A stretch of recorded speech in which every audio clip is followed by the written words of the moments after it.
there. Tear gas and smoke bombs deployed after protesters pelted agents with rocks. And federal authorities are now on the lookout for a suspect who appeared to fire a gun at them. And well, that was a report of more tension in Southern California. And as that raid was going on with young minors, underage illegal minors that had been smuggled across the border, as they were saved by ICE agents, a federal judge was making a temporary order. Drake. Welcome into Wake Up Missouri with Drake having fun. So while that's going on, a judge is issuing a preliminary, but today will be the final preliminary. It was like an emergency order for ICE agents to stand down, like unless they have a warrant or something. It's ridiculous, Stephanie Bell, and it seems like they are trying to just take all of the tools of law enforcement out of the hands of the ICE officials. It's unbelievable. There's been a lot of, like, I would call it ping-ponging, Trump will do something and then the courts push it back. And then, I think it would be difficult if you were an ICE agent right now to exactly understand and know where the boundaries are. Meanwhile, we have Booker and Padilla, senators trying to pass a law that ICE agents have to have a badge and not wear a mask and come up to you and say, would you like your mint julep with extra ice or not quite as much ice? The judge also ruled that they have to take a full mariachi band with them on any raid. That's right, and wear the full regalia. And I think we bus them to the day spas at the universities, right? Is that what we're going to do? Yesterday we played the director of recreation at one of our big Missouri universities that has a day spa. They have rubber plants, big rubber tree plants in the lobby. There was a lifeguard there in the little indoor pool, a day spa with a waterfall coming down on the side of the wall. One of those nice little isolated waterfalls. It looks very much like a resort. Yeah, you only see in Vegas or something, And like, come to our university and learn how to read, write, and do arithmetic. But no, you can go to the day spa if things are getting tough because we're worried about your precious little hearts. We need a day spa. Yeah, right. Governor Mike Kehoe signing a repeal of the Paid Sick Leave Act into law. That, of course, has caused a lot of pushback. There were several companies that were behind the move to put that into action, saying that that were behind the original law, and now they're angry that the sick leave provision has been legislated out because they're saying, I don't know that there were a lot of companies behind the sick leave. There was a whole coalition, but yeah. I don't understand why. Their argument was that if you let people be sick and you don't make them come to work sick, that others around them won't get sick, they'll get better quicker, and therefore it'll be a safer workplace. That's what they said in the rebuttal to him signing this law. And they say this was in opposition to 57% of Missourians who wanted this law for increased minimum wage and tied with it the sick leave. Interesting. Well, I know the House Minority Leader Ashley Aune yesterday said that potentially there might be a push for some sort of, just like with Amendment 3 and that the legislature made then changes, and that's going to go on the ballot. This is a little bit different in that, the legislature is doing this repeal, and so the thought is the Democrats, if they got organized and they had enough money, that they could go in with a constitutional IP. Of course, that sick leave IP was statutory, which allowed the legislature to then go in and edit it, essentially. Now, I have a question for Yellow Dog bookstore owner Joe Chevalier. Been in business for 12 years, 3 part-time employees. He says he will continue to offer paid sick leave, but the overturn is a disappointment. Well, I guess, Joe, I really like bookstores. I think you'd have a great business there, and all of you folks who think it's a good idea, offer it. I continue to offer it. Why do you need legislation? Yeah, why do you need legislation if it's such a good idea for employers in terms of their business model, their business success, the recruitment and retention of their employers? Just do it. What are you afraid of? Yeah. Yeah, I think that's a fair point. Like, why is the government stepping in? It reminds me, John, of a debate we had many years ago in Jefferson City and before it really got popular, smoking bans. Yeah, and for sure. There was one bar that I was in my youths, And there was one bar that I frequented a lot because they had voluntarily gone smoke free, and that's where I wanted to hang out. And they did really well, especially amongst people my age. And then later, the city came in and said, we're going to make everything smoke free. And I said, why just let us vote with our dollars and let them compete for it? That was one of those kind of deals too, where it was initially it was a big cost celeb for a lot of people, and after the fact, now it's just accepted. People don't think about it twice anymore. But right, if sick leave was so important and helped you recruit employees, so it was the greatest thing ever, then businesses would voluntarily be choosing it so they could get the best employees. Right. They haven't. They're not. And they haven't been. I remain opposed to, except in places where you have to go, the DMV, a courtroom, for instance. Drake has to go there a lot. Just kidding, Drake.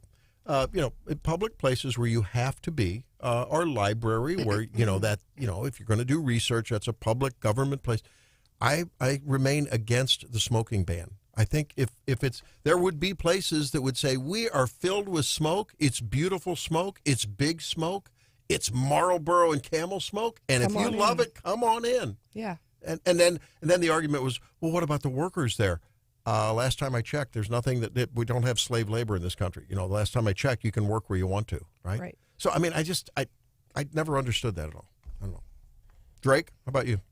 I'm completely against it. I thought that we won the Cold War. I didn't know that the communists won. We're over here trying to ban smoking. Now, that said, I spend a lot of time in the office asking people not to make that choice because it is one of the most hazardous things to your health. But we are able to make that choice, but apparently not in Jefferson City, where the communists left the USSR after they lost and are turning our country into a dang communist nanny state. This is terrible. Yeah, those of us on staff who are former bartenders didn't really miss watching the clouds of smoke go away. No, and I, as a musician, spent a lot of time playing nightclubs and, in bands and doing all that, and I hated it. But, if you want to earn a living, sometimes that's what you do.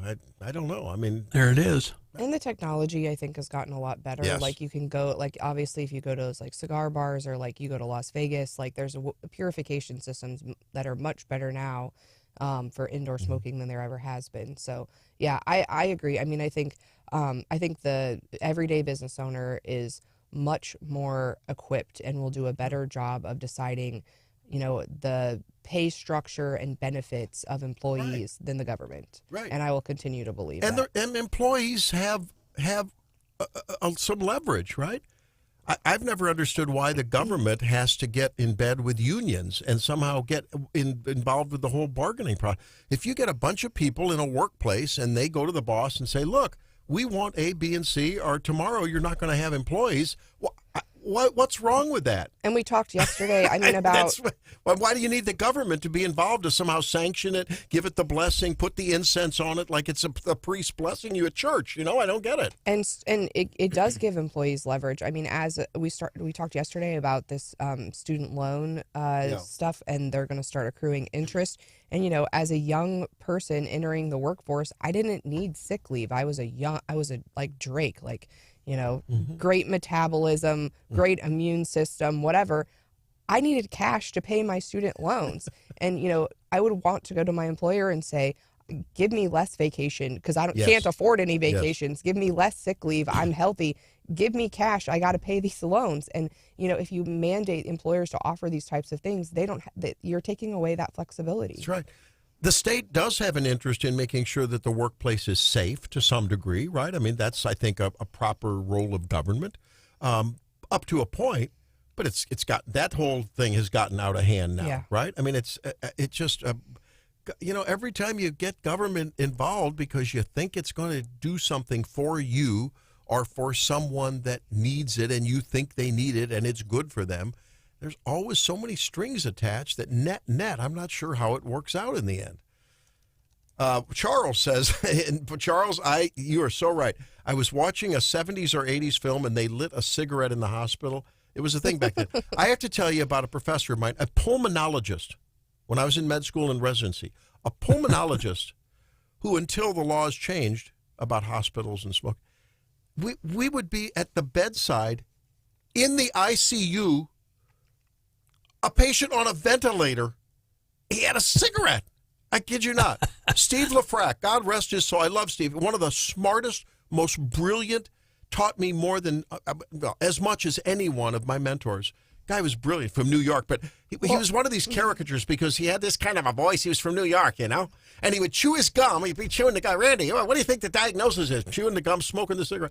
The guy was brilliant. We kept looking at him like, why As are you... the O2 was running in the ICU. I know, huh? Steve, why are you smoking, dude? And by a ventilator. And a lot of people say like obesity is like the new smoking, right? Like, Yeah. it's really hazardous to your health. And how many healthcare professionals do we know that are obese? Are we going to be saying the same thing in 50 years? I knew healthcare professionals who were morbidly overweight. Can I make a little explanation why I think that's the case, at least partially? Well, I would say if John had mentioned my dad yesterday, and my mom had always complained about, he was an electrician, and the only the house that needed the most work was ours, right? I mean, it's kind of a hazard to every profession. Yeah, you're right. Isn't that true? No, but He always kept mine up and running. I'm sure he did. in healthcare, one of the problems we see is the mounting stress. I have watched body habitus, the size of people in healthcare. I don't care if they're in the office or at the bedside or in the clinical consultation room or in the operating room. The stress levels because of government intrusion, insurance intrusion, check the boxes, comply with this, don't do that, new plan here, new rules there. I am telling you, and the financial burdens that are on some of these places and trying to collect bills and gosh, as patients, the stress levels and the cortisol levels are like astronomical. And and no matter how you try to eat better, when you're under that kind of stress, it all goes right into the wrong place called adipose tissue. Well, you can relate. God, Randy, you can probably relate better than anybody about healthcare workers not missing their smoke breaks back in the day until hospitals went completely smoke-free campuses. And so what do people do now to break their stress? Get out the munchies. That's what they do. All right. And I'm just saying, it's a tough road to hoe in healthcare these days. And trying to make sure that you stay patient-centric while answering all of your masters. All right, when we come back, it's the Daily DC Rundown. Later on, Cindy O'Loughlin, 7:35. And we're going to be talking with a representative as well who was at the White House this week at 7 o'clock. So stay tuned. You're listening to Wake Up Missouri.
First, we're going to bolster the U.S. drone manufacturing base by producing thousands of American-made products, prioritizing Buy American.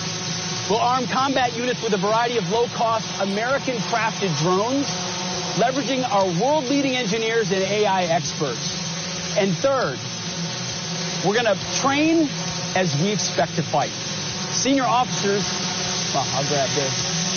There's Pete Hegseth grabbing a memo from a drone. It's time for the Daily DC Rundown. If you haven't seen the video, it's worth looking it up. It was really fun. But I mean, we know that like that type of warfare is coming, that drones are already being implemented. But I think capitalizing on American-made products and investing in those is really important, and it's staying up with the technology. If other countries have drones, we got to have the best ones. So. Reminds me of the whole sound going on there. Reminded me of being around my beehives. You know, you could just. I don't love that sound. We got to work on that. They need to be quieter so we can sneak up on people. All right. Yesterday, a judge blocked Trump from carrying out his ban on birthright citizenship. Not great. Obviously, this has been a really hot topic. A case went up to the Supreme Court on expedited review. They're essentially, it's kind of a limited block. It doesn't block the entire decision, but that is going to continue to play out. Is it because they're doing an end around because they are now certifying a class action? It makes it a class action, therefore it becomes a national thing? It is over the class action issue. We are also hearing more about tariffs.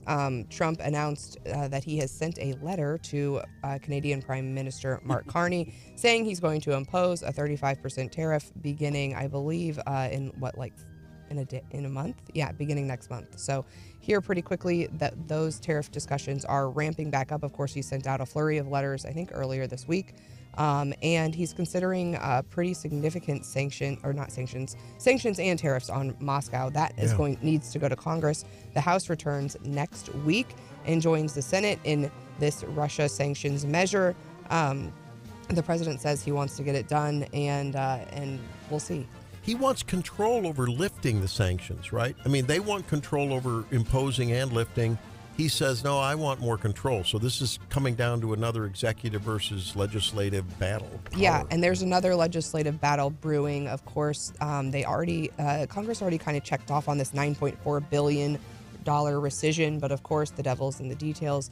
Congress is going to have to wrestle with that, as well as the other funding decisions coming up. I believe the Senate Appropriations Committee, I think, met yesterday or sometime this week to talk about the funding bills. We had heard, I think, from Congressman Mark Alford that the House has already marked up some of those, but we're going to continue to talk about government funding here for some time. And Randy, we hadn't really talked about it. This happened earlier this week. Those Secret Service agents, we heard 6 agents that were there for the assassination attempt were suspended. The action actually happened in, I think, February, but they said the discipline ranged from 10 to 42 days of unpaid leave. No one was actually fired. But I mean, I think that we have 2 problems here. Obviously, something went wrong. Right. And I think the Trump administration all along, and during the campaign, with one criticism of the Biden administration is they failed to hold people accountable when things went wrong. And so it's nice to see that there is some accountability. I think the other thing that we are still missing from that day is transparency. That's right. I mean, we still don't know a whole lot. 1-year anniversary coming up here in just a few days. What's worrisome is I think the decision makers, the supervisors, got promotions. You'd think they were sort of... A couple of them have appealed the punishment. But then the people on the ground are the ones who are getting suspended. I don't know. It's interesting. Well, hey, we're going to keep our eye on that and report back as we hear more. Because, they're suspended while, I guess, an investigation goes on. I don't know. We'll talk about that when we come back on Wake Up Missouri. And we've got a great idea for you to do tomorrow. I think just local news is like the most important stuff to me, even though it's kind of like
Ask you to mark a couple of spots on your calendar. So we're going to be talking, first of all, with Representative Jeff Vernetti, who was, along with other Freedom Caucus members, up at the White House this week, and see how that trip went. And non-Freedom Caucus members. Yeah, well, but I don't know. I saw it in the Freedom Caucus thing.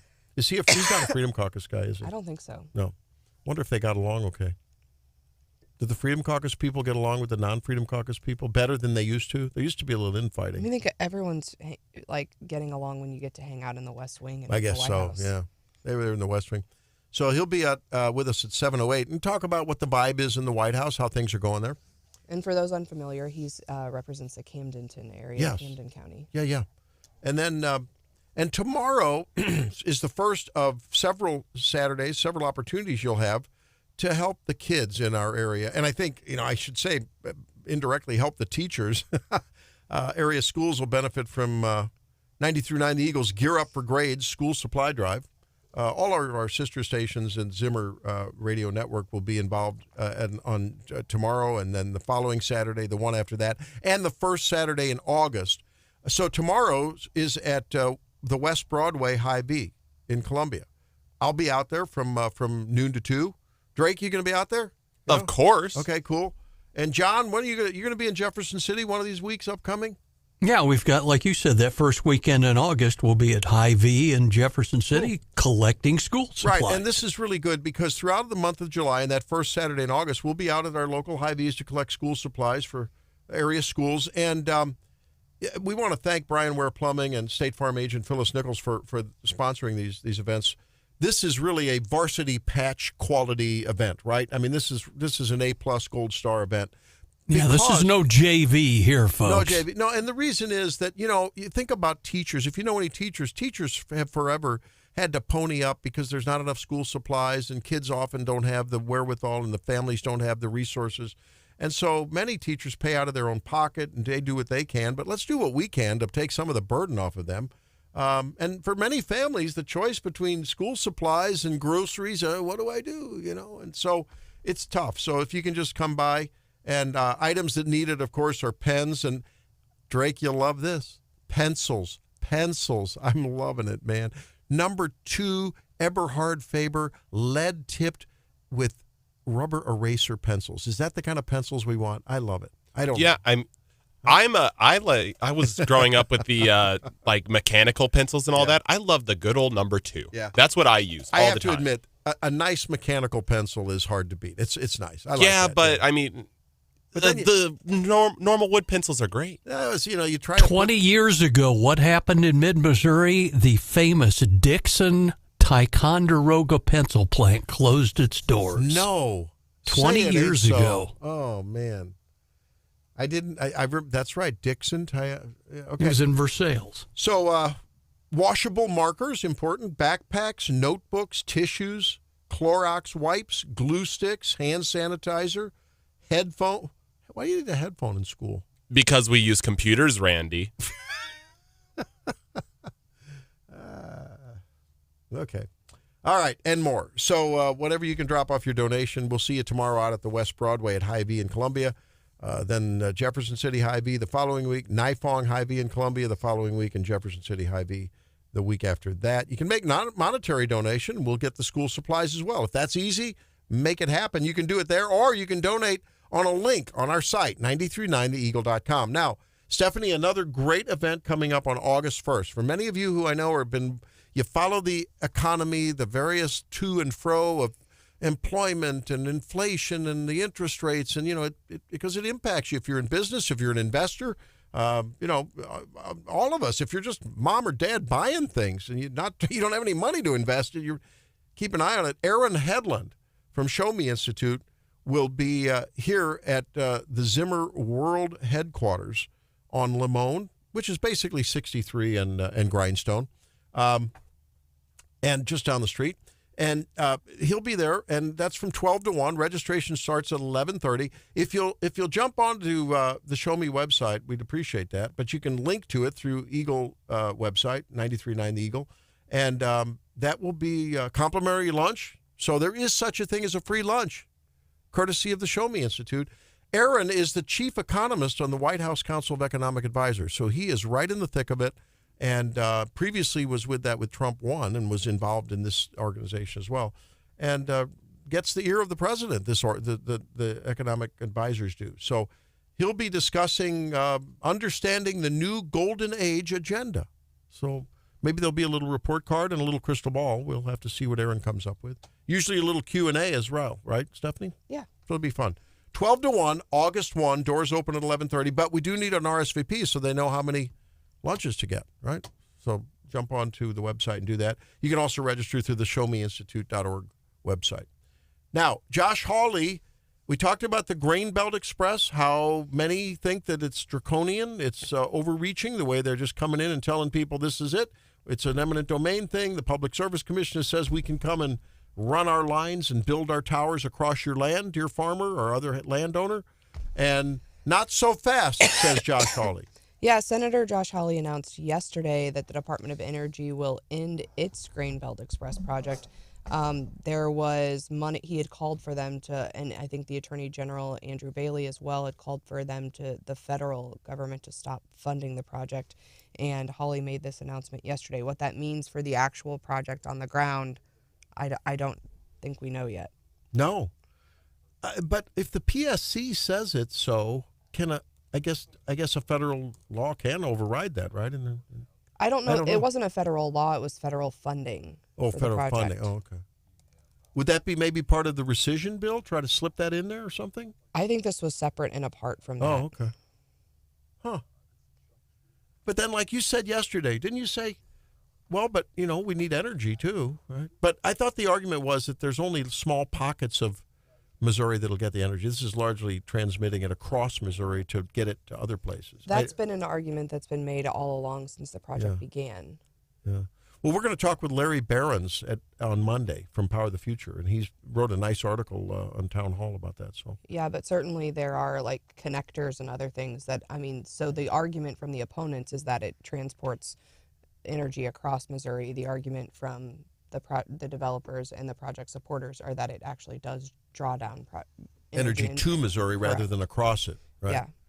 Yeah, and the big point of contention, like Steph said, is that multi-billion-dollar loan that was put into place. It was $4.9 billion for a federal loan. And some of that is going to fund lawyers, at their highly paid rate of $50 an hour. I mean, those hours add up, right? No, the problem is, when you're using taxpayer money to fund, legal battles that the farmer and the landowner, and maybe it's across someone who just has a home and a couple acres, it's not a big farm or whatever, but no matter who you are, you don't have the fungible cash to go up against the man who's got backing from federal taxpayers. Maybe that money from the loan is restricted, but if it is, I was going to say I don't know about the particular parameters of the loan, but it certainly is impacting a lot of people, and it's not surprising that both the Attorney General and Senator Hawley have been hearing. It crosses 8 counties: Buchanan, Clinton, Caldwell, Carroll, Sheridan, Randolph, Monroe, and Rawls. So, what Grain Belt is saying is that the project will save $52 billion in energy costs and create 5,500 jobs. So how the lack of federal funding, if it truly is pulled back, affects the overall project, again, I don't know. You know what's interesting when you hear the propaganda? I mean, the facts that people say behind a product or a project. Okay, 500 jobs. Is that 500 ongoing jobs? No. That's 500 temporary jobs when they construct things, and then bye-bye. That's different to me. That's a different calculus than we're going to build a manufacturing facility. There will be 500 jobs here for as far as we can see. You know what I mean? That's a different construct. I'm not saying it's immaterial, but it's not the same. They're just a job. The last time we talked to Larry Behrens about this, he immediately pointed, and he's with Power of the Future. He's an energy watchdog. He pointed to the eminent domain lawsuits, and been dozens of people have already ended up in court with this, trying to hang on to their farmland. Yeah, but we know how that ultimately works out, right? I mean, look at the Kelo decision back a couple decades ago, when that poor woman. Remember that gal had her house, and they were going to bring in some kind of a big development, and like a mall or something. And they took this poor little old lady's house and her land, And the argument was, and the Supreme Court granted it, that, well, the people are benefiting because of tax revenues that would come in from a commercial development. That was the most twisted justification of eminent domain. And I'm not an attorney, but all of us looked at that and went, I don't know. Yeah, I mean, it's really tough. I mean, having been on both sides, right? Like, I represent a lot of developers. I do a lot of energy work. I've also been the government in the city, right? And this, there are projects where the city needs land, right? I mean, just thinking about, like, in Ashland, there was a traffic issue where there was a 4-way stop and they needed to put in a roundabout. That's going to require them, and a business had to be basically torn down and moved to put in this roundabout. And so there is this ongoing tension. Again, we want our lights to turn on when we flip the switch. We want our, there was a big debate about landfills in the legislature 2 years ago. We want our trash picked up weekly, but we don't want a landfill next to us. We want our lights to turn on, but we don't want a power line near our property or whatever. And so, like, I think it's a really tough thing of where you draw the line. And I think it's going to be a hot debate going forward, because obviously what we know is, like with what we see going on in China, their energy production is vastly outpacing ours. We have to get more energy, for things, for all of the new technology, for example. And that's it puts us in a really bad position with China outpacing us. And so how do you get that energy and get that infrastructure and get it to the places that it needs to go? So there's this ongoing, tension between this property issue and having the infrastructure necessary to have a society that's number one. And solar farms back in the news in mid-Missouri, too. We understand that the Cooper County commissioners have signed off on a couple 100-acre solar farm to be built just off I-70 near the rest area in Cooper County. And now we're finding out there's another firm out there wants to build a 1,500-acre solar farm also in Cooper County. And if you recall, the people voted many years ago to impose a res requirement, which means that utilities are now required to have a certain percentage of their portfolio be renewable. And that was a vote of the people. In Missouri? In Missouri. Yep. I think we should commission a new panel to discuss solar panels. I think we should revisit this. A committee You could for call it the committees. solar panel, right? That's it. All right, ladies and gentlemen who have any influence over youngsters, listen up for Make Missouri Healthy Again when we come back in 5. This is Wake Up Missouri.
Well, not only do we need to think about making Missouri, but all of America, especially America's kids, healthy again.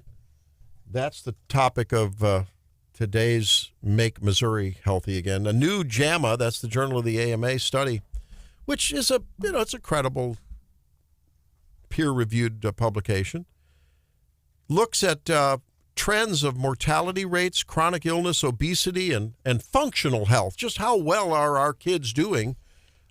Using a large national database. Now, this is, if there's anything good that comes out of electronic medical records, it's the ability to mine them for research, right? You can get data out of them more easily than manually looking through old paper charts. I'll give them that. And some countries like Sweden and others that have had that for a long time, nationalized healthcare, that is an advantage. I'm not sure it's net in our interest, golf and all the others, but that's another discussion. And here's the conclusion. Across nearly every measure of well-being, U.S. children are doing worse, and yes, Missouri children are part of that group, than they were a decade ago, and worse than their peers globally. Shorter lifespans, poor academic performance, mental illness. How often do we talk about anxiety and depression, and I mean just the surge in that epidemic, and future chronic disease?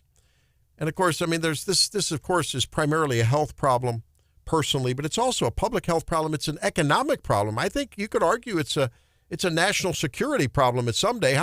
What percentage of recruits in the military that want to be in don't meet the physical standards? What, 70%? It's ridiculous. Yeah, it's way up there. Yeah. From 2007 to 2022, U.S. infants were 1.8 times more likely to die than in other high-income countries. Kids age 1 to 19 were the same, almost 2 times more likely to die. Between 2011 and 2023, chronic conditions, get a load of this, in 3 to 17-year-olds rose from 40% to 46%. Almost half of America's children have some kind of a chronic illness diagnosis. Now, that said, let's temper that. Doctors love to and are asked to, and dare I say incentivized by the payment system to put a label on you. Okay, so diagnoses are popular. Gotta click the box. Gotta assign a diagnosis to get that test justified. Let's be honest about it out there. All the people in healthcare are going, yep, you're right, Randy. I know. But even if you dial back on that a little bit, it's true. Just look around you. Look at the obesity rates. Look at the anxiety rates. Well, here's the problem. More kids are living with obesity and diabetes and anxiety and asthma and developmental disorders. And what's the root cause? There's several of them. Ultra-processed inflammatory diets, sugary drinks, Tang instead of orange juice instead of oranges. That's one example that comes to mind. Veggie straws. Sorry, Randy, I know I love those. Rather than vegetables, right? I mean, we're all tempted by this stuff. It's everywhere. It's addictive. It's that they design it that way. The fat, the salt, the crunch, they design it that way. There's scientists, there's food people that work on this. Exposure to toxins from plastics and food additives, social media pressures, cell phones in schools during the school day, and declining mental health. Over-medicalization. Now, here's the problem. When you're in the room with the pediatrician saying, hey, your kid's, got prediabetes and he is only 13. She's only 13. You got to cut back on that. How are busy moms and dads supposed to make that happen? How are you supposed to cook whole foods from the farm to the table? It's a difficult slog, but we have to start somewhere. So when you have a choice, when you have the time, try to eat it closer to the source and not eat it out of a crunchy, crinkly bag. And keep those kids active and playing, not on their screens. That's today's Make Missouri Healthy Again. Representative Jeff Bernetti when we come back.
And program note, we're going to be talking to Cindy O'Loughlin, Senate President Pro Tem, at 7:35. This is the Jefferson City Legislative highlight hour, I think, of Wake Up Missouri on this Feel Good Friday. And we're feeling good because we talked to Representative Jeff Vernetti, who's from the Camdenton area and Lake of the Ozarks area. Welcome in as you return from your White House, your West Wing trip, Representative. Thanks for being with us.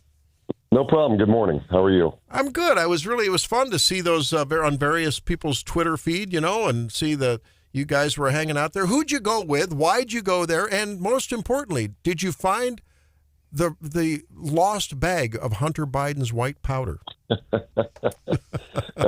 did not do that, and had a little travel problems. A lot of us coming back. There was a huge storm on the East Coast, and it delayed most of us getting back here to Missouri. But no, it was great. The administration, I think, is doing a wonderful job. They're inviting state leaders from really all over the country.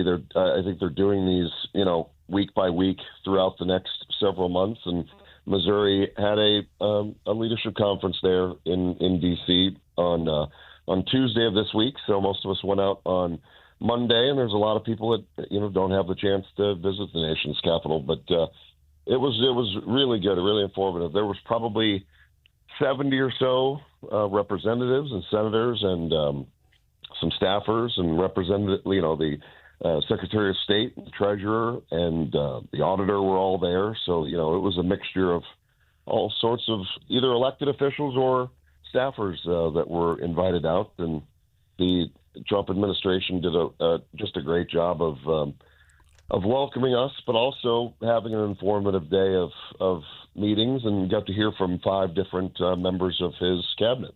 Cool. Talk to us about the meetings in particular, if you can.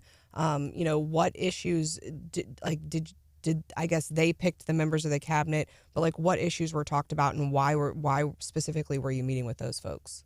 Yeah, it was a busy day because the day that we happened to be there obviously was also a cabinet meeting. So I think it was a combination of some of it was who was available and who was willing, to be honest with you. But no, they picked some things that I think were important to Missouri. Like we heard from his education secretary, Linda McMahon, because obviously there probably won't be a year of session that something education isn't discussed. So we talked to her and heard from her, but also we're coming off the heels of the big beautiful bill, so that there was a lot on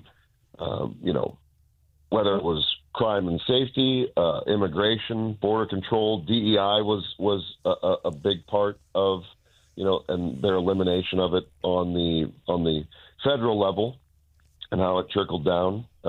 We heard about Medicare, Medicaid, both of those, and issues facing both of those, and state budgets.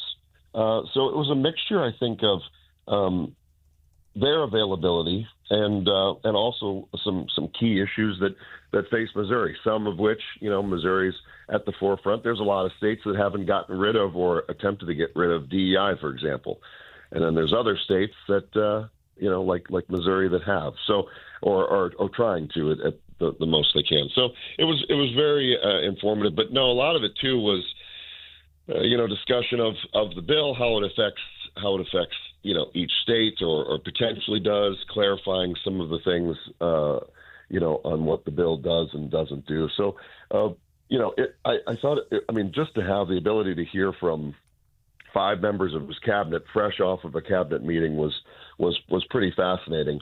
I live in a rural area, but still housing is and affordable housing is a key issue in my area. But we heard from Secretary Turner, who's the HUD secretary.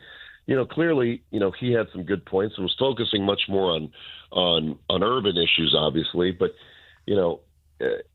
their administration, the Trump administration, takes things like, HUD, where, he was like, it's not a handout, it's a hand up. We look for opportunities to get people out of those situations, but not to have a lifetime, in assisted housing. He said where the Biden administration, he had met people that he had met a lady that she was in her 60s, and that's all she had ever lived in. You know, so that's a generational problem, not a, you know, not something that this family was just dealing with. So it was just great perspective and engaging speakers. We're talking with Representative Jeff Vernetti, who represents Camden County in Missouri's 123rd District.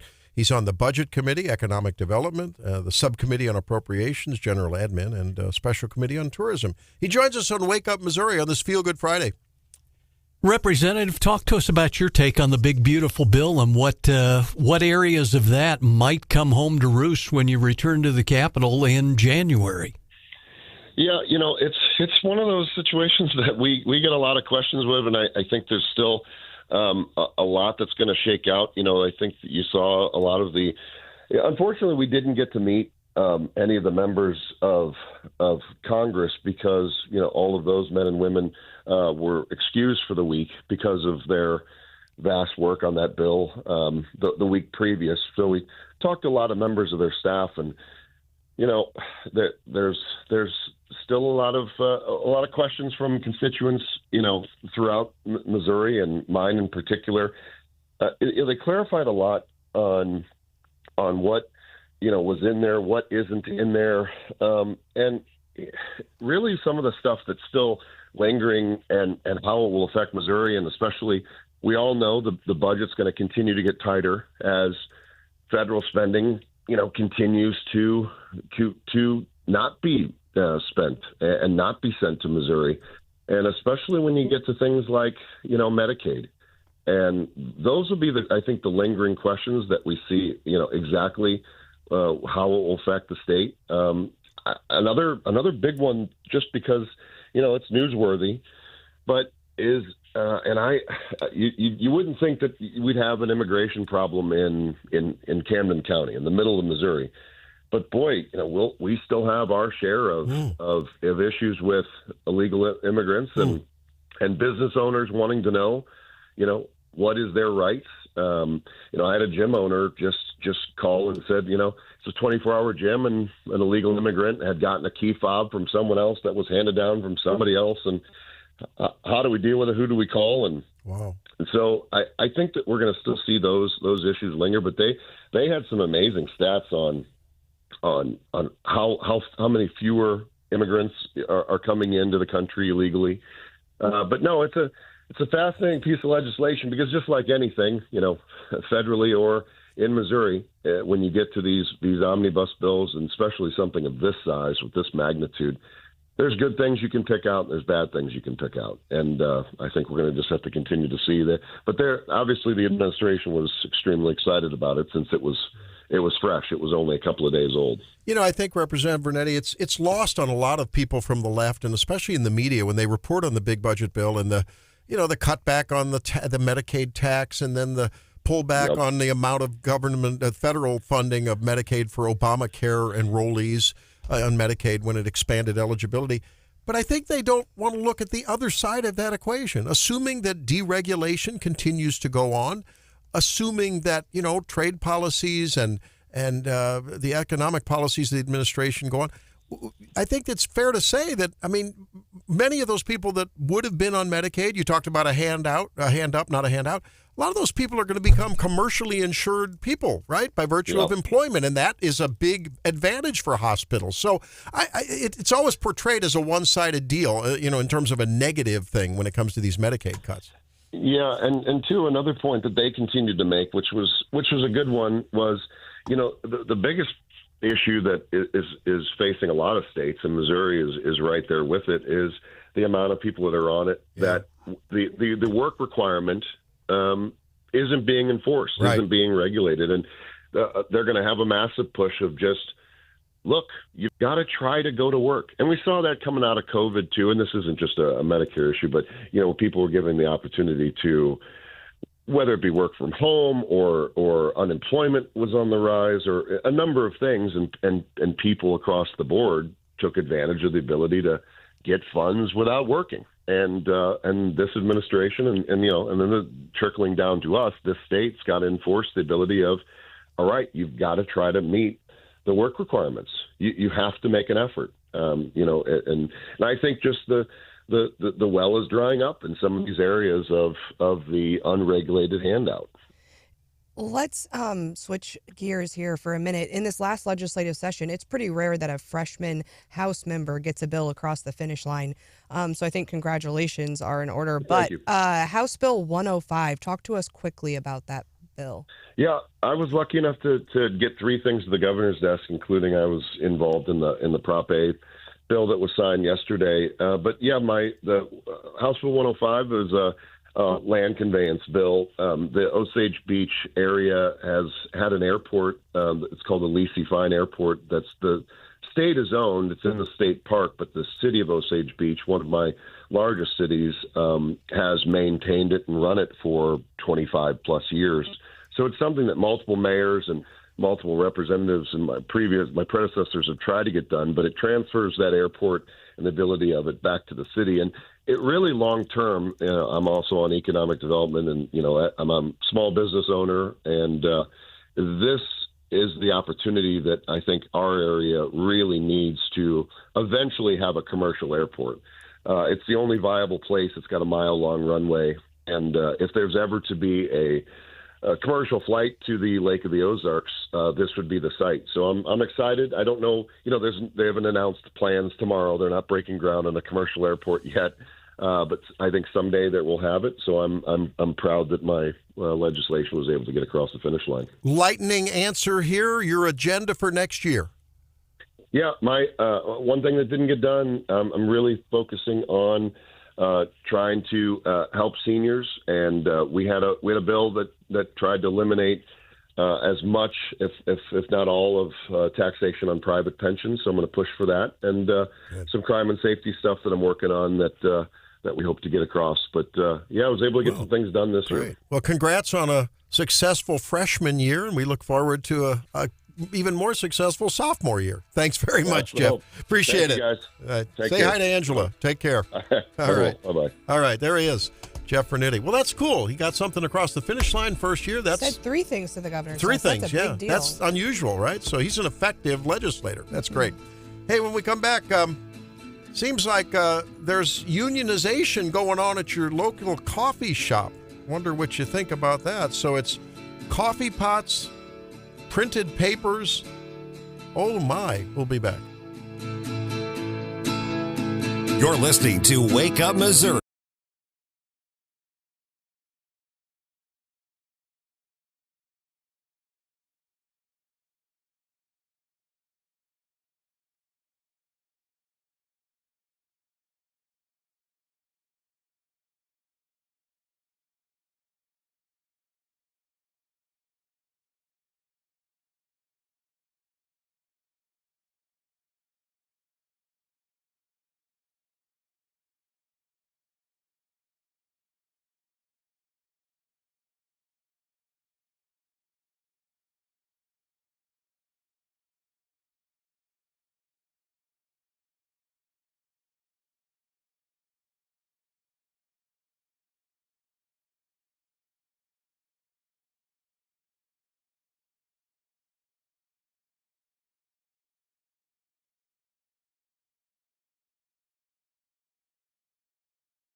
And make sure you come out to the Hy-Vee on Broadway.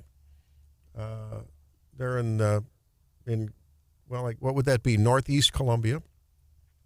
Tomorrow between 10 and 2. And make sure you're part of the Gear Up for Grades program. That'll be going on both in Columbia and in Jefferson City every Saturday until August 2nd. And that will help provide provisions for kids in the area schools this year. Mid-Missouri School Supply Drive, join us. I'll be out there from 12 to 2. Drake, you'll be out there with me? Yeah, and listeners, bring in your phones for kids to play with in class. I think that's needed. Hey, we thank Brian Ware Plumbing and State Farm agent Phyllis Nichols for sponsoring this, and it's they get extra credit, a gold star, and an A+ for that. So, bring some pens, pencils, washable markers, headphones, whatever. And, then the question arises, you like getting coffee at a coffee shop, right? Yeah. Of course. I really, my favorite coffee is Caldi's. We're blessed to have Caldi's here at the station. But once in a while, people go to, Starbucks or wherever. And I'm not a real Starbucks fan because I think they burn it a little too much, a little too scorched for me. But that's just my taste. But anyway, do you know that there's a union now at the Starbucks here in Columbia, one of the Starbucks? I saw that. Yeah. And so it's interesting. There have been, this is one of, I guess, 16 in Missouri. And I'm just wondering for listeners, does this affect, if a place becomes unionized and it wasn't previously, would that affect your patronage of that? Is that like, I'm not going there because I don't think that people serving coffee should be unionized? I mean, or whatever. Is that going to raise the cost of an already pretty pricey cup of coffee? Yeah, I think the cost matters and the service. I think.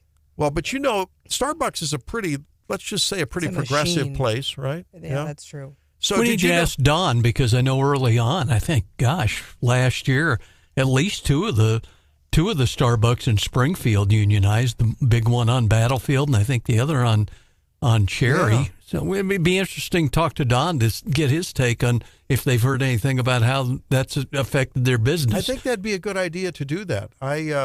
So this is the Starbucks on Nipong here in Columbia. So there's a couple in Springfield, right? Do we have one in Jefferson City and is it unionized? That I don't know. There's one on the Boulevard. Yeah, I don't know that they've had the public fight about it. It's just very very expensive to go to that place. And there's a lot of other places that have really popped up, I think, and maybe I don't know whether their prices are more competitive, but you see places all over. What, Scooters is one that pops up, and there's others that are building places, Yeah. And sometimes they'll build them right in the vicinity of the, right? It's like, why do I need to? It's like pizza places. Yeah, and florist shops, If there's an FTD, I think I'll put my little Randy's florist shop right across the wall. Why do I have to mark it? People are going to one, and I remember hearing a business consultant say that once. Well, in Jefferson City, they had the Starbucks for a long time inside Hy-Vee, and then they built a standalone one literally in the next door parking lot. Yeah. So I don't know, but they are a very progressive place, and they will probably become increasingly unionized. That's the way these things grow. But you know what? I decided that I'm going to, I probably will patronize it, if I want to have a really special thing. For all you progressives out there, I understand that the Starbucks Pink drink. No, they got a new drink there at the progressive, lefty Starbucks. You know what it's called, Drake? The Mamdani Marxalata.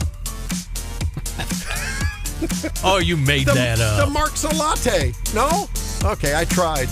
Cindy O'Loughlin, MU and Anthem dispute when we come back in 5. Has America been fair to Donald Trump? The people always know what's going on. I don't think the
Thanks for being with us on Wake Up Missouri. Happy Feel Good Friday.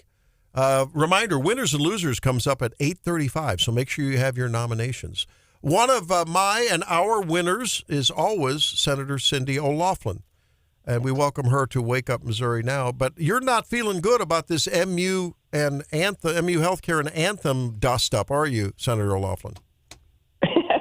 Well, when you said Feel Good Friday, I thought, I hope everybody's feeling good because you can't get into your doctor right now. That's right. And it's tough. And the people, the independent docs and the doctors affiliated with Boone, for instance, they're just overloaded trying to take up the slack. So, it's a pretty convoluted, complicated issue. But if you go to a specialty doctor at MU, and you are insured through Anthem, there has been an inability to come to an agreement on the rates. And so Anthem is not covering your doctor visits at MU like they were. So if you go there, it's an out-of-network cost, which means you have to pay a lot more out of your pocket. But to me, other than that issue, if you've been going to a specialty doctor, then trying to transfer to another one becomes like a total nightmare. The one that you've been going to has all of your records, all of your history, all of the things they've done, and it can just be something you just can't even get done. Well, much less trying to make that appointment. It's difficult, at least in mid-Missouri, but I think it's true throughout Missouri, but especially in mid-Missouri, to get any appointment with any doctor, for especially a specialist, for 6, 8, 12 weeks sometimes. And then there's that extra onboarding nightmare that goes on too. You're right. So everyone's finger pointing at the other side. Have you been able to sort out who's the guilty party here, or is there a guilty party, or are both parties guilty? Well, if you're going to negotiate anything, I think it's on both sides of the issue to try to find a compromise. And, when I first even heard about this issue, it was back during session. And April 1st, I believe, was the date that the contract should have been renewed and wasn't. And I started hearing about it. And so I did meet with actually both sides of the issue. And, of course, they both indicated that they were being reasonable, but the other side was not being reasonable.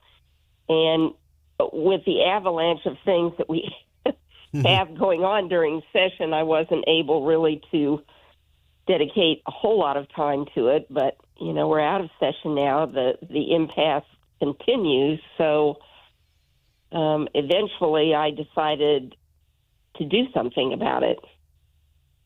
And you posted on Facebook that you intended to get them together one way or another. First of all, you had this meeting, a week ago, Monday. And I don't know, it sounded like maybe not much came of it in terms of any actionable item. But have you gotten involved personally in the negotiations? Well, I'm not sure that I have enough information to be personally involved, but I'm sitting there in that respect. But I think you're one of my winners of the week because we saw some movement finally. And what we heard at that committee meeting was that there really hadn't been any movement for more than a year. And here we are a week out from that meeting. And at least they're back at the table and there's been some movement, right? Well, I think what happens is, each side, and I understand this, each side believes that they have points that are not being considered and that the other side is not being fared. And, of course, both of them are concerned about costs. And so it gets pretty complicated. But when I came to the point of they're not really negotiating, they just got we can't make any progress, so we're not negotiating. And then that's when I thought, this is becoming extremely unfair to the patients, to the people who are insured by Anthem and going to MU. And that's when I asked for the public hearing, which, of course, no one really wants. neither side wants to be in public and perhaps be open to accusations or whatever, some kind of negativity. And I think we kind of stayed away from that, but we did say, look, this needs to be resolved, and you have to get together, you have to compromise, and you have to get this done. And Senator Crawford, who is the chairman of the Insurance and Banking Committee, really was instrumental in sort of getting that going. And so right now they are talking, and I feel cautiously optimistic that they will come to an agreement soon. That is Cindy O'Loughlin, Senate President Pro Tem here in Missouri. She joins us on Wake Up Missouri, and we're talking about this MU and healthcare and Anthem dispute that just seems to roll on and affecting people's lives, and many of you listening. Senator, what have you said to those constituents of yours out there that I'm sure you've talked to, have said, hey, you guys are the legislature. Mizzou is a public entity. You don't really have any effect over what you can tell Anthem to do, but why don't you tell Rick Ransom and the crew at Mizzou to make a deal? Well, so what you just said is true. I really have no legal authority to make either side do something, but the legislature does have a responsibility in the fact that we fund Mizzou, and we also have a Department of Insurance who sort of is over insurers. So indirectly, we do have some authority, and I know that both sides understand that, ultimately there will be a price to be paid if something doesn't get done. Mm-hmm. Okay. So, there's like thousands of people with covered by Anthem, and the funding, we're actually self-insured through the Missouri Consolidated Healthcare Plan, and that adds up to about $600 million a year. So there's lots of money, lots of regulation, and like 4 different entities actually involved in this. So people wonder why being insured is so costly. Yeah. We have all this oversight, but you can't get into your doctor. Now, we heard from Scott Fahn on Monday that, the state employees make up a big chunk, have a big contract with Anthem, and that potentially United was interested in making a play for that contract. What do you know about that? Well, I've asked about that, and I think if it comes to the point where, something's not done pretty darn soon, we need to be looking at other options. Where you run into kind of a problem is it's almost time for open enrollment, and you have, lots of information and lots of steps that you have to take to try to, turn the corner and start going a different direction. Mm-hmm. Yeah. So my feeling is this needs to be worked out between Anthem and MU Healthcare, and I believe that it will be. Before we let you go, we haven't talked to you since the One Big Beautiful Bill Act passed, and of course there's been a lot of talk about the impact on Medicaid, and which is a huge part of the state budget, and there's other provisions as well. And of course we've heard a lot of negativity about all the people that'll lose their Medicaid and the hospitals lose their. Well, there'll probably be some positives with people getting employed and getting some commercial insurance. So I don't know it's as bad as, but it certainly has an impact.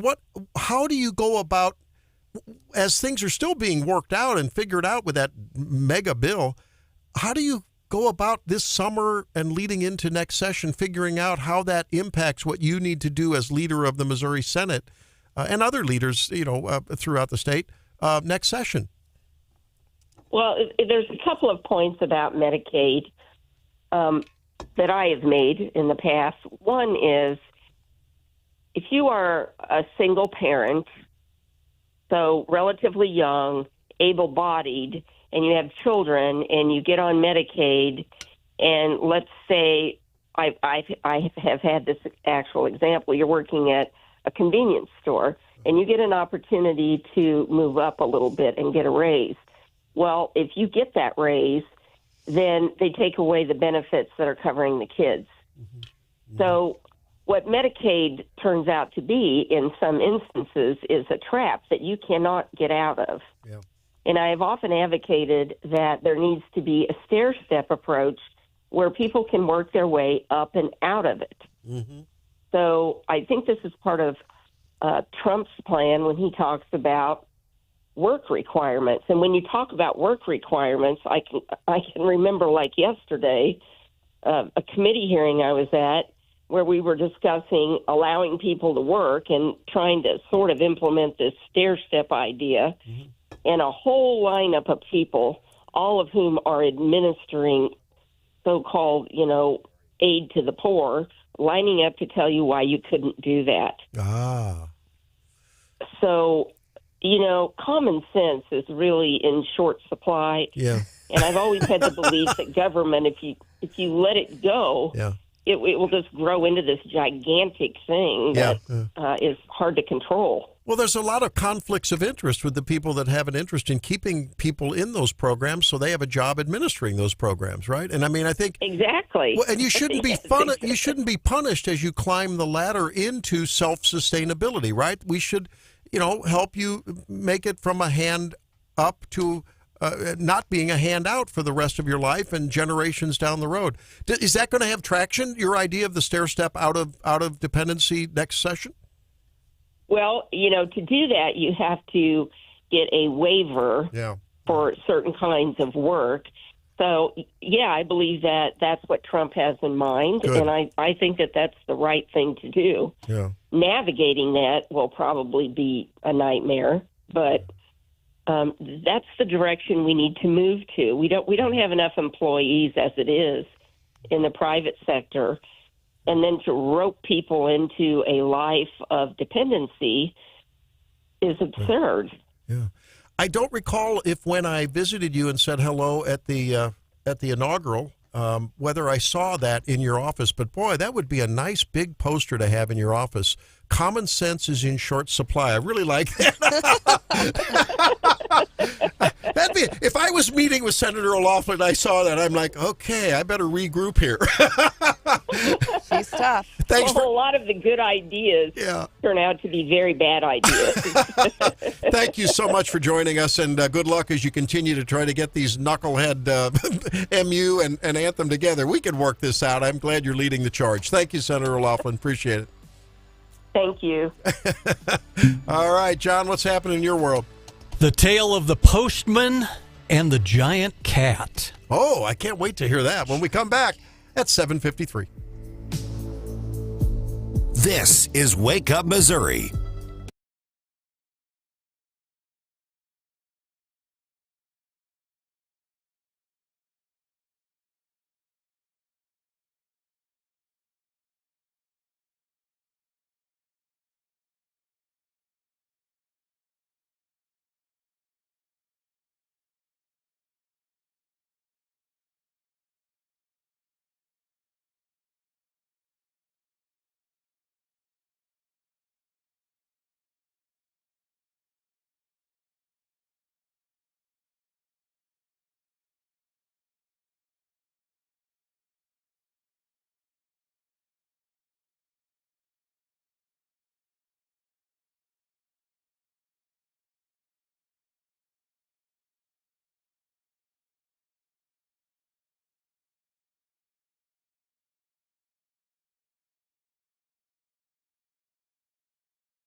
Boundaries have no regard on the oddball department. Raleigh, North Carolina police called to the scene of a robbery, and victims told officers that a naked man armed with a wooden post approached them and demanded access to their cars. Man assaulted one woman sitting in her car, clobbering her on the arm with the post, and he then tried to drive off, but couldn't figure out how to shift the car out of park. He ran and hid in a storage unit nearby before being captured. And in Wirral, England, which is near Liverpool, folks there are unsettled by somebody in a black cat costume who's been prowling around secluded beach areas. One witness said, "I heard a man making cat noises, shone a torch, a flashlight, and was waving his arms at me before he crawled up the hill. Never been so scared." Another guy who was just walking his dog along the beach said, "I don't know his name. I think he's definitely not out to frighten anyone. He does it for fun. He just likes being a giant cat. I guess I could have sicked my Yorkshire Terrier on him." And now you know the rest of that story. Oh, man. People are weird. People are weird. Thank you. There used to be a guy at the corner of Kings Highway and Barnes Hospital Boulevard when I was in St. Louis working there. And this guy was renowned. Busy intersection. Yeah, and he was renowned for wearing a pink cheerleader's outfit, little shorty dress, you know. big black dude, you know. And he wore this, and he looked like not a cheerleader, but who's at the head of the at the marching band? You know what I mean? The drum major. The drum major, and he had the little thing going, and he would walk up and down, and he had the little hat on, and he would back and forth. He'd go. And several times a week, this guy would be out there for years. I mean, you feel sorry for these people. They're probably going to have schizophrenia. They have problems, you know. Or maybe they're like genius marketers because here he is getting some, we are talking about him. This was before it was fashionable to be an influencer. The Little Caesars people that stand on the side of the road with like the signs jumping up and down. I know, but it just works so weird. because you're like, what's going on over there? Maybe he was a drum major in college at one of the HBCUs, like Southern or Grambling or Lincoln U. It was just, he was anything but dainty. But he was in this dainty outfit. You know, it was just unbelievable. And little pink. Randy's jealous. What? Randy wants to be able to wear a dainty pink tutu. Well, I will admit, and there is a videotape out there somewhere. The kids have it. Yeah. When we were doing a fundraiser for the girls at the dance studio back in the day, all the guys, all the dads put on tutus and danced around like ballerinas, leaping cute. from to and from fro. It was a thing to behold. You're going to have to do, at the Christmas party this year, at the summer Christmas party, we're going to expect an interpretive dance. The girls got a kick out of it, of course. What dads won't do for their daughters, you know? It's crazy. Hey, I do want when we come back, I do want to open up. We're going to review some of the legal things that have come down that have really been yesterday was not a good day in court for Trump, right? For the immigration control and stuff. It wasn't great. So we'll go over that when we come back.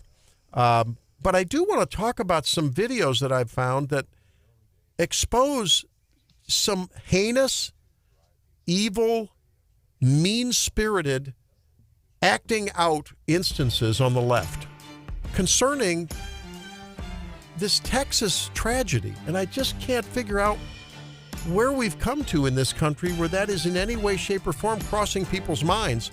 And I'm talking medical people.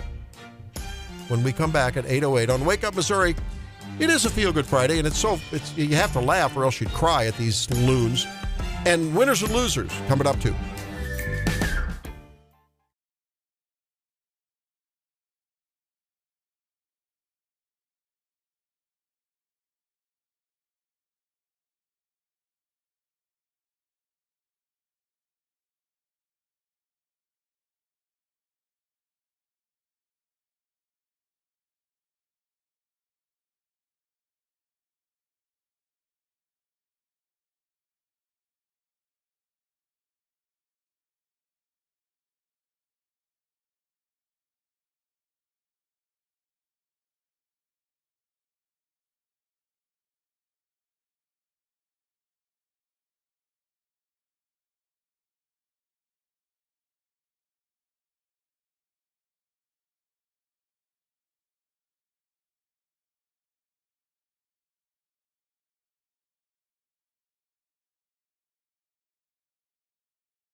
Stephanie Bell, the Zimmer News Team, and your host, Randy Tobler. Welcome back into the third hour of Wake Up Missouri on this Feel Good Friday. Now, remember, at 8:35, we're going to watch your nominations for winners and losers. I'm Randy, along with Stephanie and John and Drake. You can, or what you're feeling good about on this Friday. Randy's got his red on. Hopefully you're wearing your red as well to remember everyone deployed. But we've got a question up. If you can't text, but you're sitting in front of a computer, go to our Facebook page and comment your winners and losers there. I have a lot of winners this week, Randy. You do? Yeah. Cindy might be one of my winners for that quote. What'd she say?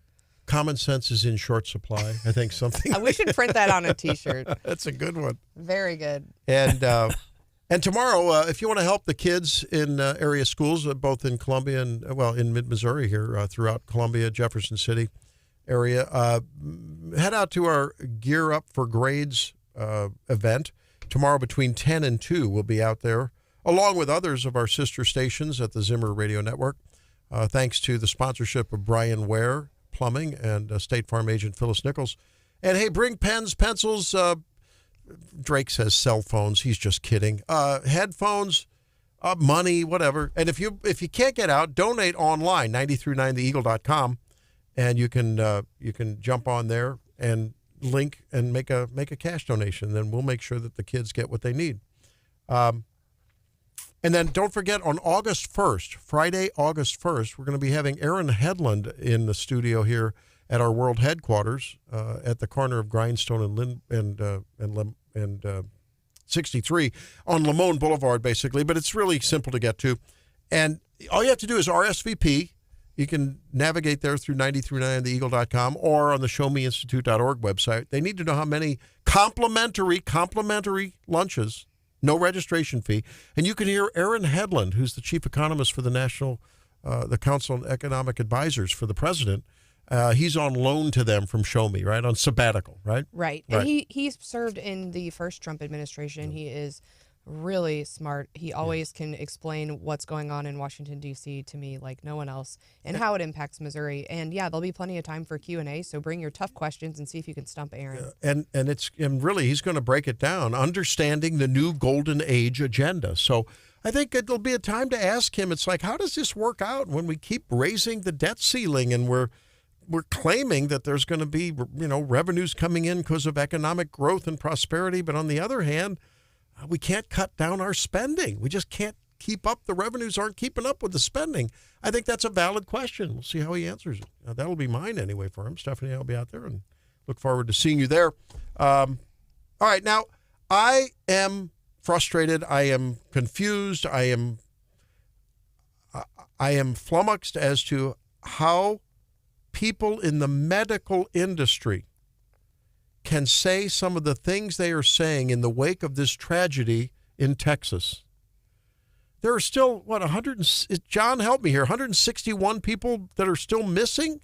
Yeah, and they said 120 the death total this morning. I mean, we're talking cataclysmic numbers here. One is too many, but this is just, it's unimaginable, the kind of death that came in the wake of this wall of water that came down the Guadalupe River there. Yeah, I heard a report from a first responder this morning, and he said, imagine like debris piles that where you start uncovering them, that there are whole RVs that you couldn't see when you start. I mean, that's how big these piles are, so it's going to take some time. Heard the story of an older couple, an Air Force veteran, and his wife, who were camping they were in a cabin alongside the river in a camp. I don't know whether it was that Mystic, probably not, some campground. The whole cabin swept away. They died. I mean, it's just amazing. And then there's this from a nurse named Sarah, apparently works in a Colorado hospital. And this isn't so much about that, but this was about MAGA people. And this is, so it's generally, there's criticism of people in the area around the river. And then I heard this from this nurse just about MAGA in general. And the general theme here, and the question is, how can people be so hateful against other groups of people with whom they just disagree with? I mean, hateful, listen. I just thought of a way to combine my MAGA hating and my work in the ER. MAGA supporters are like people who hold on to fireworks too long. You love it until it hurts you. kind of like, how you love it until you can't retire until the age of 70. So see it in the ER, folks, when your fingers get blown off. Oh, have a good day. That's awful. So talking about people who have a firework accident and implying that MAGA people like to hold fireworks and injure their fingers and like. Well, I would say the L.A. protests don't bear that out. I think it's been the other side of the of the bunch who've been throwing the fireworks. Right. I mean, so I heard that, and then in the wake of the specific to the tragedy down there in Texas. Well, and it reminds me of what we heard from J.D. Vance earlier this week. We played the audio where he said the only thing that unites the crazy left, is hatred. And there, she said, this is the only thing that brings together my MAGA hatred and my, again, they're just the only thing that motivates them is hate. And look, I comment about how I think outlandish it looks on pride parades to see people acting weirdly and, very, very crazily, That's not hatred. It's just curiosity and saying, look at that. Isn't that different? Why would someone want to act the way they do? Okay, Chris, here is a pediatrician, and it's not an audio, but this woman used to work in a place here in I guess in Texas. This is unbelievable. She posted something on Twitter saying, may all visitors' children, non-MAGA voters, and pets be safe and dry. This was before they knew the carnage was coming, she now claims. Kerr County MAGA voted to gut FEMA. They deny climate change. May they get what they voted for. Bless their hearts. This is from a pediatrician. She's in Houston, which is about an hour and a half away? Is that a couple hours away? Houston pediatrician Dr. Christina Propst, Propst, now deleted social media post. I don't know if it was Facebook or what.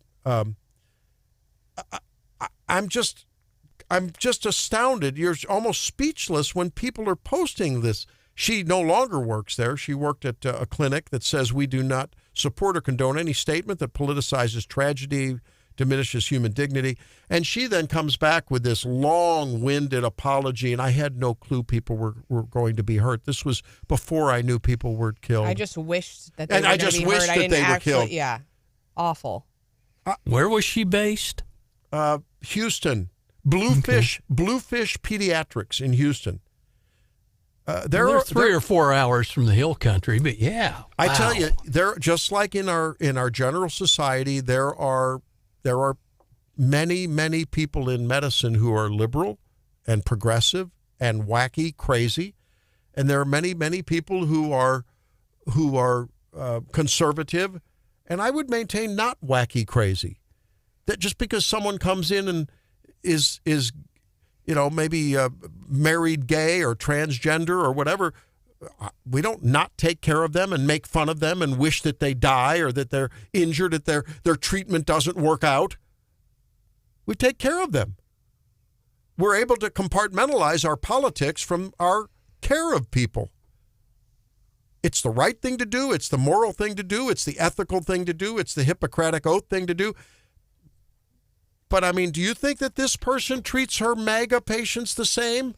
Do you really think that? Yeah, I mean, there are people that I don't talk to about my politics. And it gets back to, remember, who was a nurse in St. Louis? The politician that was also the nurse. You know who I'm talking about. Who's going to nursing school? Well, no, that was the Kim Gardner. Yeah. Who was going to, she was the attorney there. And she was going to nursing school. And I thought about that, like, would I want her as my nurse? Going into a healthcare facility? Absolutely not. I wouldn't tell her my politics.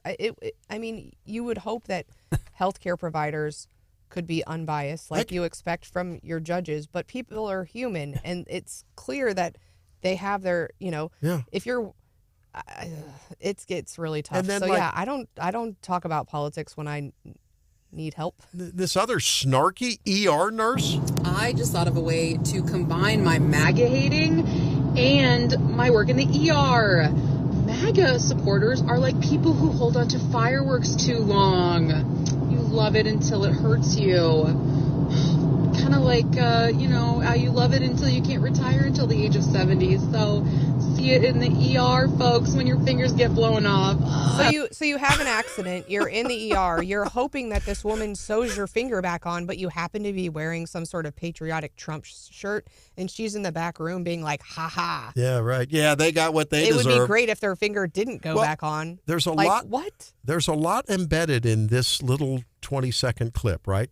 First of all, implying, as the left likes to imply, because now the progressive, wacky, hateful left likes to imply that it's the uneducated, it's the knuckle dragging, it's the people that don't have the same wisdom and enlightenment that I do that vote for Donald Trump, right? That's implicit there, right? And they're the type of people you don't know better than to hold your fireworks. You get what you deserve. First of all. Secondly, what in the world is wrong with working till you're 70? Somehow is that some kind of so this tells you about the left. They view this utopian society where somehow money is made or borrowed or grows on trees, and we should just take care of everyone. And if you want to retire when you want to retire, we the people should take care of you. We're going to find some way to we're going to tax that evil rich corporate greedy Daddy Warbucks. We're going to get him, and we're going to take care of you. Maybe you should retire at 60. Just vote for me. Just vote for me. There's something squishily, embarrassingly lazy about that atmosphere. My God, you might have to work till you're 70. Well, enjoy it. You voted for it. Isaiah says, Randy, they're without Christ. And Angela says, I've seen so many disparaging comments celebrating the deaths. They lack Jesus. There is no other explanation for their hatred or ignorance. We have someone saying, I have patients telling me it's Trump's fault that those kids died. I'm just jaw-droppingly gobsmacked over that. Well, some of that mindset, too, that we've seen for so long, and like we talked to Colonel Boone yesterday about it, about FEMA getting a bad rap for every disaster, and it sort of lands on their doorstep. And they had some challenges with Katrina and all that they were guilty for, but still. We do have to remember there was that report in North Carolina, the woman who said supervisors told her to pass over those houses that had Trump signs. Exactly right. That was an official. Yep. Hello. Exactly. She testified to that. Wow. All right, let's see what the markets are doing when we come back on the Morning Bell. You're listening to Wake Up Missouri.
It was a good day in the markets yesterday. We had the Dow up 0.43%, the S&P up 0.27%, the Nasdaq up 0.09%. We had a rocky Q1, Randy. But I've said here before, I like to check my portfolio quarterly, and man, things were looking pretty good this last quarter. So do you think that we're sort of desensitized to all the tariff talk and back and forth and taco, this? And I don't think so. I think we kind of got off of the tariff talk with the talk of potentially World War III and the BBB. And so Trump has now ramped back up his tariff talk. So I wouldn't be surprised if we saw some more volatility in the market over the next little while as he, but at least sent out the letters. He now threatened Canada. At least so far we haven't seen the 10% drop, right? So maybe we're a little more used to it. Correct. Okay. Yesterday, apparently, the big winner was WK Kellogg, which skyrocketed after it announced it's getting bought by chocolate company Ferrero. Wow. So, hey, there you go. There go the Frosted Flakes. I always hear about the stuff after. I never get in on it before, I'd be... Insider trading. It would be nice to hit something big, right? Okay, so yesterday the gainers were consumer discretionary, energy, and utilities. And on the loser side, technology and communication services. As we look at the futures this morning with this announcement about Canada, everything's probably averaging about 0.5% in the red. So not great, but... maybe a little bit of a correction there. For those folks, this was in the news earlier this week. We hadn't gotten to it yet, but I do think it's really interesting. For those folks, and there are a lot of people out there who are house shopping currently, there wasn't a lot of buying and selling going on there for a bit. The prices are still really high. I keep looking at the Zillow listings in Ashland and think, I should sell my house because the prices are still very high. But there's hope, I think, at least some optimism that there might be some interest rate fixes coming, maybe some lowering of interest rates in the future. But that's really what's been holding people back, because when you're sitting on a mortgage of 3, 2.5, 3, you're not going to go out and buy something at, what are we sitting at now, 6.5, 7? Yeah, I think it's pretty high. T-bill yield keeps going up. And the other thing that we know is there's been a lot of economic pressures on folks. So, every day, your everyday spending is going up, whether it's groceries or healthcare or whatever else, and that can affect your credit rating. And before, kind of the gold star of getting a mortgage for your credit rating was the FICO score. Randy, do you know what your FICO score is? I don't care.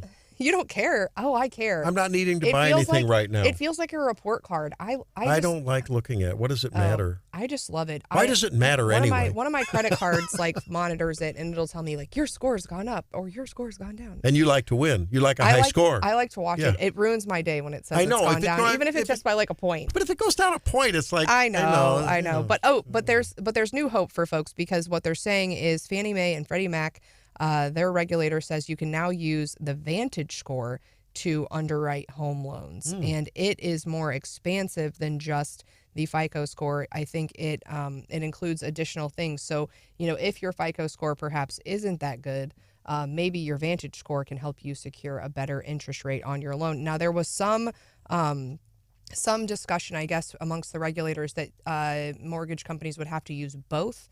And there was some pushback on that. So now they're going to be able to use either one. But the Vantage Score 4.0 incorporates alternative data such as rent, utility, and telecom payment history as well. I wonder if it's a little more fair.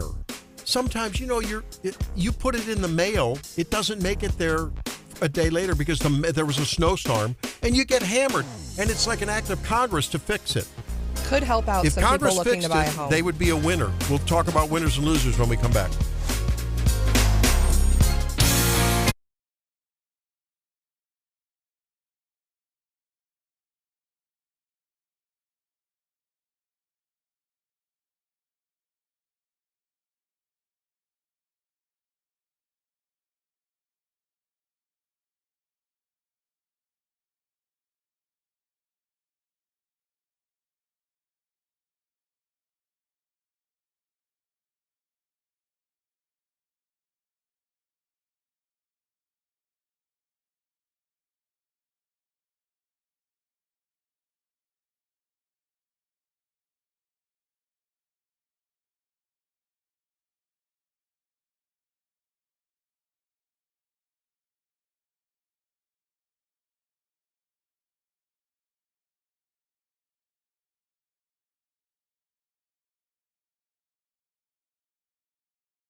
Now for nominees for the winners and losers of the week. It's that time when we ask you to weigh in on the text or the call line. Text line is 573-874-9390. And the call-in line, 800-529-5572.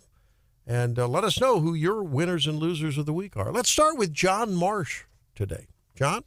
Yeah, I've got a couple winners. How about a street named in his honor, the Herman cop who lived through the shooting that almost took his life, killed his partner, now has a street named after him. Officer Adam Sullentrup was critically injured when he was shot back in 2023, and he's also back on the job.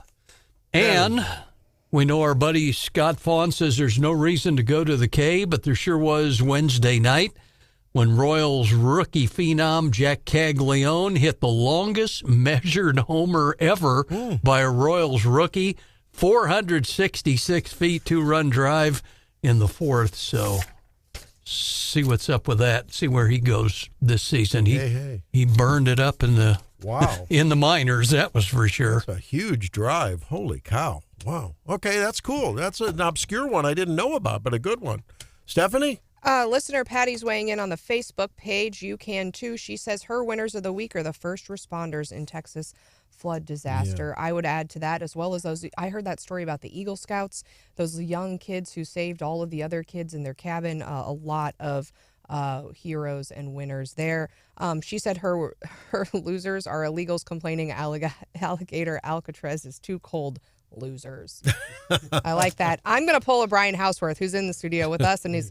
But I've got 3 winners of the week. I'm going to say Pro Tem Cindy O'Loughlin for getting the 2 parties to the table. There's at least some movement where there hasn't been. I know she's disappointed and frustrated that there's no agreement yet, but at least getting them in the same room and talking again, I think, is helpful. I'm going to say Senator Schmidt. This week, Politico reported that he's become a trusted point man for Trump and J.D. Vance. Missouri punches way above its weight in D.C. right now, I think in large part due to people like Senator Schmidt. So he is one of my winners of the week. And then my other winner of the week is the Missouri State Highway Patrol for enforcing laws that we already have on the books and filing probable cause statements against those gas station owners with illegal gaming machines. And that is a huge issue. That's an issue that's one of the DDCCC is actually involved in a lot of those investigations. The Highway Patrol, the gambling complaints, these slot machines you're seeing in these gas stations, a huge issue. All righty. Brian, your turn. Brian Hauswirth. Gotcha. First of all, awesome interview this morning with Cindy O'Loughlin, both of you. She did a great job, too. She's really getting those people to the table and trying to clear out the emotion and the drama and saying, come on, people's lives are at stake here. Yeah, right? It's huge. Cautiously optimistic, but yes, great job. I've got it up on the Eagle website right now. I've got 1 loser. And I've got 3 winners, but I don't normally give a loser. But I heard Stephanie and Randy, you play the clip from that nurse, that ER nurse. Yeah. Horrible. Yeah. Horrible. Shame on people that bring their politics into the exam room or the emergency room. My grandmother was a dyed-in-the-wool Democrat, FDR Democrat. My grandfather was a Richard Milhouse Nixon Republican. They loved each other even during Watergate, and I think they're turning over in their graves hearing something like that. Yeah. That was horrible. 3 quick winners here, guys. Gear up for grades. Randy, you've touched on it tomorrow. There's a lot of folks, and this goes on as well in Southwest Missouri, the events, but a lot of the children, their parents are working 2 jobs and stuff. It's just hard for them, so we'll be out at the Hy-Vee on West Broadway in Columbia 10 to 2 tomorrow, and we encourage everybody, if they can even donate a couple of pens or pencils or a notebook. I know people would be very appreciative of that. That will go to area school children. Second winner, and Stephanie and I and Jen talked about this Monday, Gary Oxenhandler's written a new book. It's absolutely incredible, and it's about a 1976 murder here in Columbia involving a Columbia waitress, Becky Doisy. He wrote it, and he unveiled a lot of new information, so he is a winner of the week as well. And last but not least, he's a winner of the week, but he's in heaven right now. Today is the 44th anniversary. I worked in Carrollton. It was old then. 44th anniversary. There was a guy called the Skidmore, Missouri Bully, if people know who that is. He was a bully, and it made national news, and there was a made-for-TV movie that came out about this guy, Kenny Rex McElroy, Brian Dennehy portrayed him. Yeah. If people have not seen the movie, I encourage them. You could just Google In Broad Daylight Brian Dennehy. You will find it. His performance was incredible. He never got the credit I thought he deserved on that. And by the way, it's called No One Saw a Thing. No One wasn't it, Saw a Brian? Thing. There were 600 people supposedly under the pool table. So you're awarding the winner not to the bully, but to, no, to Mr. Dennehy. Let's make it clear. Exactly. Yes. No. I exactly. Great point. No, not to Kenny Rex McElroy. To the portrayal that Brian Dennehy, his acting was incredible, and it was very. I reported on the case extensively after the fact in Carrollton because it's still unsolved today. His performance, and factually, was really, really good. Was well done. Okay, that's nice, and there's nothing like great artistry, right, on the silver screen or on the tube. Great acting. You got to enjoy it. Gotta love it. Even horrible case, good acting. I'm going to read Angela's here. We were just talking about how credit scores can be so damaged by something out of your control. The Postal Service, whether it's their fault or whether it's rain, sleet, snow, whatever. Angela says, loser, USPS, our homeowner's insurance payment is in the USPS black hole. And she could get thumped for that, right? We had that happen once. I know. I watched Helene put it in the envelope and put it in the mailbox. Yep. And they received it 1 or 2 days late. We got thumped on our score, on our FICO score. And we were actually at that time, I think it was during a move or something, we got hurt bad. And you cannot get those things reversed. No. So maybe the losers are the people at those agencies who are just tone deaf to the reality of life and things you can't control. Okay. We have Jim weighing in on the Facebook page as well. He says his winner of the week is Governor Mike Kehoe with his budget cuts that he put into action. I think he's talking about the line item vetoes, but he liked to see Governor Kehoe keeping spending low. Tanya Heath, our good friend Tanya, says all of the Wake Up staff are winners as we've been doing key and important interviews with great perspectives. Well, thank you for that, Tanya. Appreciate that. And you have to know, Tanya gives us a lot of behind-the-scenes stuff going on in the local area, and I know she's active in politics, has run for mayor and so forth. Twice. So we thank you for that. I think Tanya's a winner for that. Okay, now my winner is John Fetterman. He's a winner. You know why? John is broken. You like hoodies. He has broken from the Democrat Party and said, why are the Democrats against ICE enforcing the law? And you've got ICE officials being shot at, being ambushed. I mean, it's amazing. So good for you. I mean, when it takes courage to go against the grain of your party. So that's good. Josh Hawley is another winner because he is coming out against this Grain Belt Express thing. I think we give him some good. All the clinicians in the area in mid-Missouri who are taking up the slack for the Anthem patients, and they're seeing people who need care, can't get into their Mizzou Anthem because of that dispute. And I know you people out there are working, you're already working hard, and now you've got this, you're getting a call from me sometimes. It's like, I got a patient. Can you please see him? Okay, I'll add him on. Not a problem. And they do it with a smile. So all of you are winners out there. And, of course, Cindy O. You know who my biggest loser of the week is? I've been having fun with AI. And I view AI as the media. And I'm worried that AI has a bias. So I asked Grok, who's my loser of the week. Grok is Elon Musk's. For a radio show segment, Winners and Losers, I need suggestions. Political, cultural, local, state, national. All eligible. Are you ready for this? Grok. Winner of the week, Missouri voters who passed Prop A, approving a $15 minimum wage and mandatory sick leave. Eric Schmidt, that's a winner. Abortion rights advocates, according to Grok, are winners because they overturned the state abortion ban. Losers of the week are Governor. This is according to Grok. Missouri. I asked a simple question. I wanted to detect bias, and I detected it. Missouri Governor Mike Kehoe. Governor Kehoe signed a bill on July 10th repealing voter-approved paid sick leave and minimum wage. Missouri Republican legislature, why the GOP legislature passed a bill undoing Prop A. Working-class Missourians are losers. The repeal of guaranteed paid sick leave and inflationary minimum wage adjustments strips protections from workers who can't. There you go. Now, you don't think that AI is biased? It is, so be careful. That is really powerful. Grok is a loser of the week. And be careful. Be very clear, the minimum wage increase to $15 an hour was not touched in that. It was not in the. You brought up an excellent point about the mail. Senator Hawley and Congressman Graves are saying that issue, Randy, that you're referring to involves the Hazelwood Mail Processing Facility in Hazelwood, Missouri, and there's a bipartisan group of members of Congress in both parties that have asked USPS to take a look at that. But yeah, I've heard a lot of complaints from people that their bills, they're mailing them and they're just not getting there for weeks. I'm waiting on a letter. Somebody said they dropped it. Another lawyer said they dropped something in the mail, I think Monday. And I was like, how long? Like yesterday, I was like, did that come? You didn't get that letter from HR she told me about? I mailed my cable bill. I have to mail my cable bill to or my TV bill or whatever to Arkansas, or my internet bill, to Arkansas. Mailed it on time. It took a month and a week to get there to Fayetteville. A month and a week? Oh, yeah. You could have walked it there. I could have walked to Fayetteville. Drake, quickly, your winners and losers. Winner number one, I'd say all the people that are helping out with the Texas floods, and New Mexico. Apparently, they got flooded as well. Loser, I'm going to say Pam Bondi and Kash Patel. Those two are the biggest losers of the Trump administration with this whole Epstein file thing. I think it's been terrible.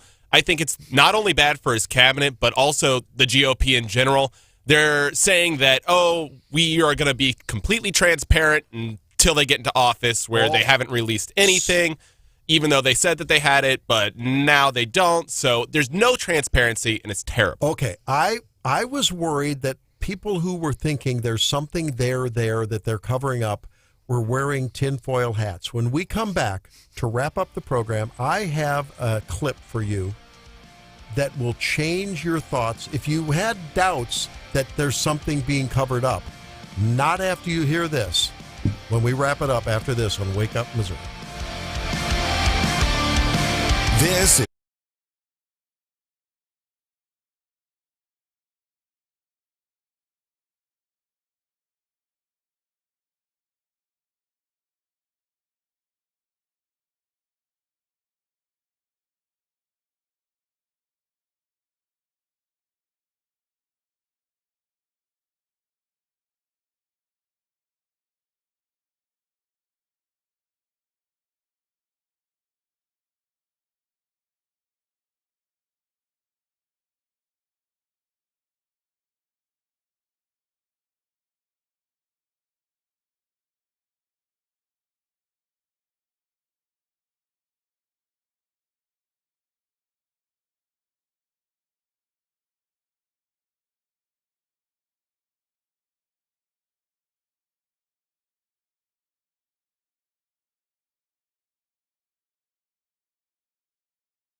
Well, welcome back to Wake Up Missouri as we wrap up another busy week. It seems like, John, tell me if I'm wrong here, but it seems as though summertime, I've been doing talk radio for a long time.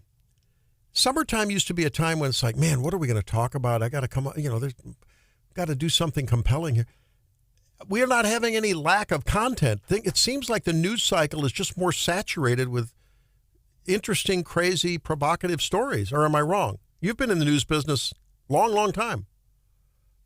Yeah, I mean, it's one of the, we got used to the 24-hour news cycle, but just here lately with everything from the Trump administration to the big, beautiful bill, to all the governor signing all sorts of laws into effect while still having some vetoes hanging out there. Yeah, we're not at a loss for things to talk about. Not at all. And, at some point, though, you have to ask yourself, when is it going to settle down? I just don't know. I mean, I for one would like to see if that's going to happen. But I saw this thing with Alan Dershowitz. Now, remember, Alan Dershowitz was part of Trump's defense team. Was it on one or two of the impeachments? But I mean, he was okay. But he's an ACLU guy. He's really pretty much a traditional Democrat, right? A liberal Democrat, but not a progressive Democrat. And remember, Dershowitz, when it comes to this Epstein thing, because this has really got a lot of people in MAGA world really angry. Like, how come Kash Patel, Dan Bongino, you guys were talking when it was profitable for you to talk about, that client list, we've seen it, we know it's out there, we know that's there, blah, blah, blah, blah. Well, then suddenly, all of a sudden, the books are Pam Bondi. She has the binders she gives to the influencers back in, February or March. It's on my desk. Well, no, she said the other day. No, what I was saying was the pile of all the information that pertains to the Epstein incident was on my desk. I didn't say there was a client list. Okay. So, but Dershowitz was, during this whole deal with Epstein, Dershowitz was accused of being one of the people involved with sex trafficked girls. I mean, he was, right? There was accusation made. That went away. I mean, he was exonerated essentially, right? Then I hear this. This is amazing. And as best I can tell, this is not AI. Now, remember, the Trump administration is saying there's no client list. The DOJ, we've looked at it. We've scrubbed it. There was nothing there. He killed himself. Nothing to worry about. No one could have killed him because there's no one to protect. And then this from Alan Dershowitz. This is not an opinion. This is a fact. I have seen, remember, I was accused falsely, and they have seen. And ultimately, I was completely cleared. The woman admitted that she may have mistook me for somebody else and withdrew all of her lawsuits. And so from day one, from the day I was accused, I said I want every document out because I knew every document would prove I was innocent. So let me tell you, I know for a fact documents are being suppressed. And they're being suppressed to protect individuals. I know the names of the individuals. I know why they're being suppressed. I know who's suppressing them. But I'm bound by confidentiality from a judge and cases, and I can't disclose what I know. But I hand to God, I know the names of people whose files are being suppressed in order to protect them. Okay, now look, that's not AI. I wonder, Gary Nolan comes up here at 9 o'clock, and I don't know if Gary's listening, if he's heard this or not, but I'm going to talk about this with Gary as we switch seats here. Because this is something we're talking about. I mean, everyone's talking about it. Either it's true or it's not true. There either is a client list with people who the Trump administration now wants to protect and needs to protect because who knows, is it someone in Trump orbit? Or that's not true, right? I mean, you can't have it both ways. What is Drake? Think about John. What does this tell you? Alan Dershowitz say, I know who they are, why they're being suppressed, and why, and because it's people that need to be protected. Really? John, what do you say? You wonder when it comes from somebody like Alan Dershowitz, and he was quick to point out that he was wrongly accused and all of that, but boy, oh boy, it makes you wonder out loud. That, to me, was a bombshell. That's a bombshell piece of audio right there. Yeah. Yeah, I mean, look, Pam Bondi, I mean, she has ties with Qatar. She has before the Trump administration. She's not my biggest winner of the Trump administration, but Kash Patel ran on the idea that he was going to dismantle all of the FBI, make it bare bones, and he's just been doing the same exact thing that they were doing in the Biden administration. Well, I want to trust these people, right? You want to say, look, there was so much graft and corruption in the DOJ before, and you guys are supposed to come and clean it out. Have you been corrupted too? I don't want it to be true. I just don't want it to be true. But I'm wondering. The great Gary Nolan coming up. Don't miss that program. And then we'll see you on Monday when we talk about Grain Belt and a lot more. Have a fabulous weekend.